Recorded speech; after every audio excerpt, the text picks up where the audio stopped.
अस्सलाम वालेकुम मेरे प्यारों। मदीना में हूँ और मोहम्मद के शहर में हूँ, और ये मेरे पेज पे जो हो रहा है वो बिल्कुल अच्छा नहीं हो रहा है, क्योंकि मैं ये फ़िरका परस्ती में नहीं मानता हूँ।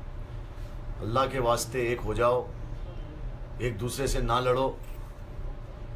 एक दूसरे से तुम लोग वहाँ पे लड़ रहे हो, मेरे पेज पे रमज़ान के महीने में एक दूसरे को गालियाँ दे रहे हो।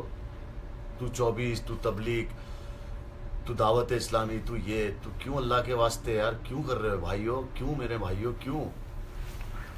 ये अच्छी बात नहीं है। अल्लाह से डरो भाई। अल्लाह ने साफ साफ कुरान शरीफ में कहा है कि मुसलमान जब जब ऐसी जाहिल हरकतें करेंगे तब मैं उन पे ऐसे बादशाह नाजिल कर दूंगा। और समझ लो तुम पे 2 बादशाह नाजिल किए हुए हैं, मुख्यमंत्री और प्रधानमंत्री। अभी भी समझ में नहीं आ रहा है। नजीब गायब है, उसका कोई पता नहीं है।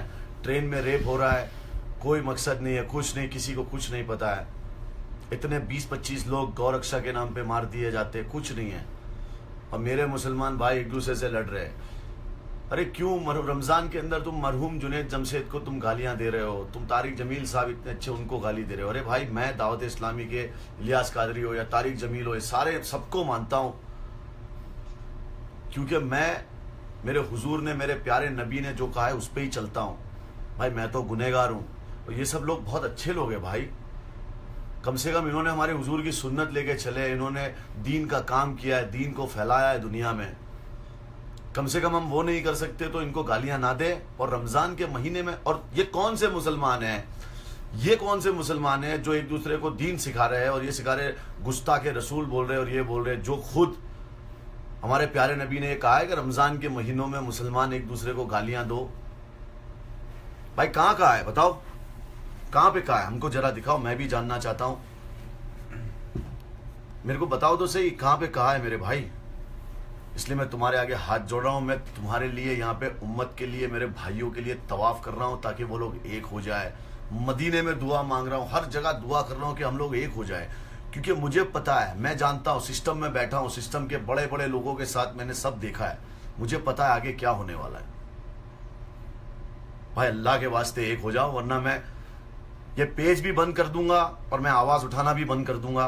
मैं सब बंद कर दूंगा, मैं गायब हो जाऊंगा और मैं अपने काम करूंगा। भाई मेरे भी माँ बाप है, हमारी भी बीवी है, बच्चा है, हमारी भी फैमिली है। भाई मैं पागल नहीं हूं। भाई जिस कौम की, जिस मजहब की शुरुआत इकरा लब से होती है, इकरा का मतलब जानते हो? इकरा का मतलब होता है पढ़ना। उसमें इतने सारे जाहिल मुसलमान हैं। अरे मेरे यारो, मेरे प्यारो, अल्लाह के वास्ते जो मेरे नबी ने कहा है वही करो भाई। बाकी किसी की बात नहीं। जो कुरान शरीफ में लिखा है और जो हमारे प्यारे नबी ने कहा है वही सच है, उसके अलावा कुछ भी नहीं है भाई। मेरे यारो मत मेरा दिल दुखाओ यारो। मैं तो तुम्हें बताना भी नहीं चाहता, क्योंकि मैंने जो किया मेरे अल्लाह ताला के वास्ते और मेरे अल्लाह ने मुझसे करवाया, मेरे प्यारे नबी के सदके में मैंने वो सब किया है। मैंने क्या क्या खोया मैं तुम्हें बताऊंगा ना तो तुम्हारी रूह कांप जाएगी। मुझे कितने लोग मारना चाह रहे, कितने लोग मुझ पे क्या करना चाह रहे, मैं तुम्हें बताऊंगा तो तुम घर से बाहर नहीं निकलोगे। फेसबुक पे ट्वीट करना, फेसबुक पे लिखना, ये सब तो बहुत आसान बात है। मेरे यारो, मेरे प्यारो, अब ये वक्त है। मैं मदीना से तुम्हारे लिए ये इसलिए बना रहा हूं लाइव कि मुझे बहुत बुरा लग रहा है मेरे भाई। अरे क्या सोचेंगे भक्त, क्या सोचेंगे भाई? अब भक्तों को मेरे पेज पे गाली देने की जरूरत नहीं है भाई। तुम लोग उनकी कमी पूरी कर रहे हो और बहुत अच्छे से कर रहे हो। भाई एक हो जाओ, अल्लाह के वास्ते एक हो जाओ, वरना दास्तां भी ना रहेगी दास्तानों। अल्लाह हाफिज। दुआओं में याद रखना और अल्लाह के जिक्र का जुबान पे स्वाद रखना।